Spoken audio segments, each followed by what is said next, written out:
Em 1986, eu morava em Teresópolis e eu tinha uma pequena escola de música e dava um curso pela prefeitura, pela Secretaria de Cultura, um curso de violão, tinha cerca de 70 alunos, e foi quando eu tive a ideia de dedicar mais a gravações e divulgar essas gravações. Mas eu precisava de um bom violão. Então surgiu, na época, um violão top da época, e ainda hoje, de um grande luthier japonês que vive em São Paulo, Sugiyama. E o Sugiyama havia se tornado muito famoso porque o Tulíbio Santos, concertista internacional, ele estava tocando no violão Sugiyama. E ele estava divulgando esse violão. Então, o Tulíbio Santos estava com um violão maravilhoso, eu ouvi tocando na sala Cecília Meirelles, no Rio de Janeiro, Vila Lobos, um som maravilhoso que enchia toda a sala. E pouco tempo depois eu soube de um aluno dele que ele estava vendendo o violão Sugiyama e ele estava com esse aluno, que já era também um concertista, João Pedro Borges. Então, eu estava tendo umas aulas com esse aluno do Turíbio, conheci o violão e fiquei fascinado. Só que era caro, eu não tinha como comprar. Eu fiz um sacrifício tão grande, peguei dinheiro emprestado, até com meu avô, na época, me lembro, e foi um sacrifício muito grande e comprei o violão, esse violão. Foi com esse violão que eu gravei 15 de meus CDs de solos de violão. E assim que comprei esse violão,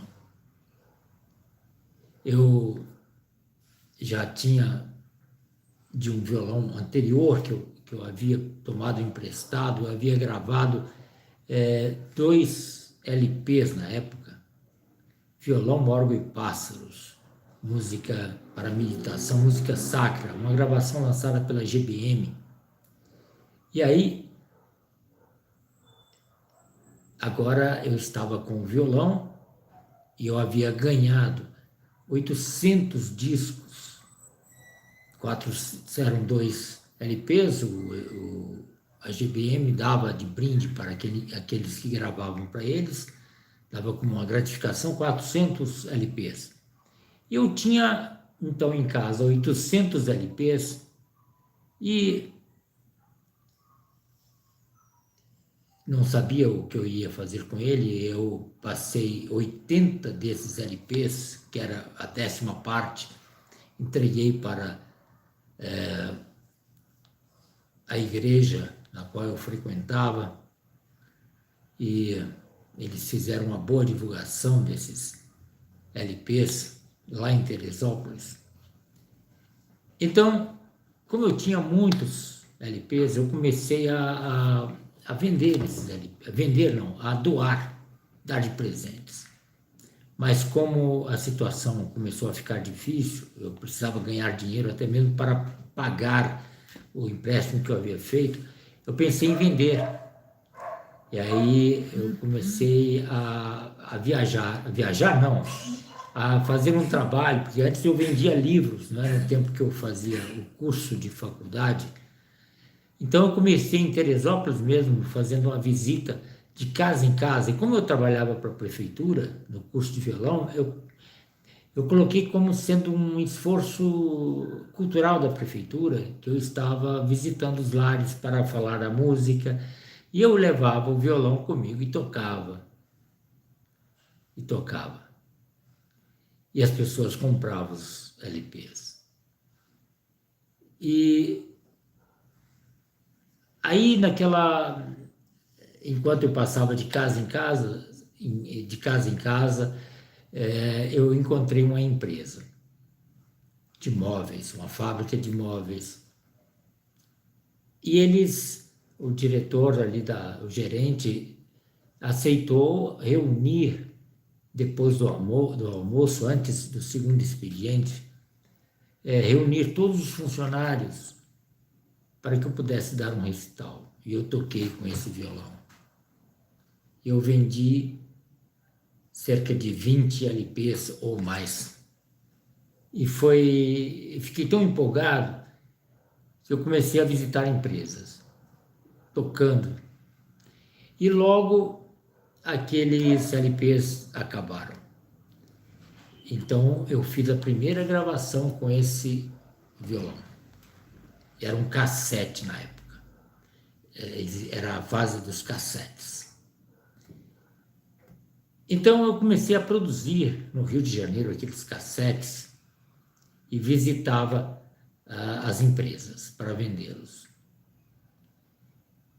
Então um dia eu tive a ideia de tocar, de falar numa igreja até católica, ainda que eu não fosse católico, mas eu falei com o padre e ele de boa vontade aceitou que eu tocasse no final das missas.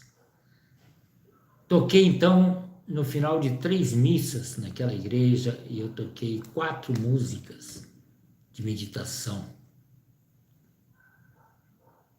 E foi um sucesso. Então eu fui para o Rio de Janeiro, logo depois, como Teresópolis era muito pequena, eu comecei a viajar para o Rio e acabei me mudando para o Rio de Janeiro, fazendo um trabalho em paróquias, tocando. Cheguei a tocar no Rio de Janeiro em mais de 100 paróquias, no final das missas, o violão em ações de graças, tocando e divulgando as minhas gravações. E foi um trabalho maravilhoso. Mas, então, em 1988, 2 anos depois, eu estava com esse violão num ônibus, eu não tinha carro na época, e aí eu estava num ônibus voltando de uma paróquia, e o ônibus estava passando num lugar meio ermo, e eu com essa relíquia nas mãos, essa preciosidade.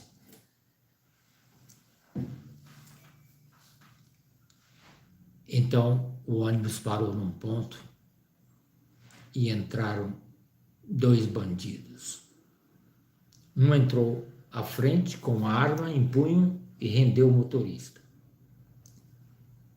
E atrás entrou outro com uma arma e rendeu o motorista. Eu tinha comigo, e eles veio enquanto um roubava, os 2 davam cobertura. Enquanto um roubava, o outro dava cobertura. O que veio de trás veio fazendo a limpa, enquanto o outro da frente ficava com a arma dando cobertura. E naquele momento eu tinha uma bolsa com o restante dos cassetes e com o dinheiro que eu havia feito à venda dos cassetes e o violão. E naquele momento eu pedi muito para Deus. Falei: Senhor, tu sabes do sacrifício que eu fiz para comprar esse violão e do quanto ele é precioso no meu trabalho para levar a música, a harmonia para as pessoas. E pedi a Deus de todo o coração. Então veio o bandido que estava vindo de trás fazendo a limpa. Ele pegou a minha bolsa e eu clamando a Deus que ele não levasse o violão. Mas mesmo assim ele pegou o violão. Ele pegou o violão e quando pegou o meu violão, então ele já tinha bastante coisa, ele ia levar para fora do ônibus. Eu clamei a Deus mais uma vez: Senhor, faça um milagre. para que ele possa devolver o meu violão. Faça um milagre para que ele não leve o meu violão. Foi um pedido assim tão sincero e com tanta angústia e com tanta certeza que Deus, se quisesse, poderia fazer alguma coisa, algum milagre. Eu fiquei esperando pelo milagre. Foi justamente quando ele estava já chegando ao bandido que estava de arma em punho, dando cobertura, o bandido como que transformou naquele momento. Ele apontou a arma, em vez de para as pessoas, ele apontou para o próprio bandido que estava com o violão. E olhou sério para ele e falou numa voz firme: devolva o violão. Devolva o violão. Ele voltou humildemente, entregou o violão para mim, enquanto meu coração pulsava de gratidão por mais um dos tantos milagres em minha vida em que Deus provou estar do meu lado. Então,